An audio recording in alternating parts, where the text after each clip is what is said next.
In this video, I'll be talking about the line height prop. The line height prop basically lets you set the spacing between the lines. So let's say, for example, I set the value of line height to 0.5. That would mean there's 0.5 spacing between the lines. In other words, since by default line height is equal to 1, that means that there's less space between the lines than by default. If I set the value of line height to 1.5, that means there's 1.5 spacing between the lines. And if I set the value of line height to 2, that means there's now double spacing. And of course, keep in mind that the number is not in pixels. Line height equals 2 means double spacing. It does not mean 2 pixels of spacing. There's a huge difference. So anyways, here's an example to illustrate. Let's set 3 paragraph tags.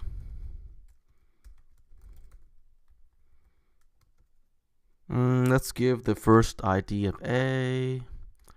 Let's give the second ID of B. Give the third ID C. Let's set the CSS. So the first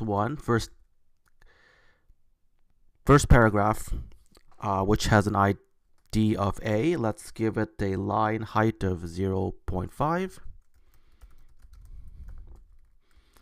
Let's give it a line height of 1.5. And let's give C a line height of 2. Okay.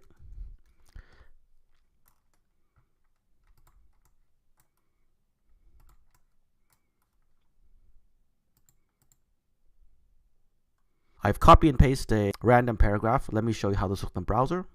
So as you can see here, this is what happens when you change the line height. Anyways, this about wraps up this video. Thanks for watching. If you have any questions, please feel free to let me know, and I'll see you next time.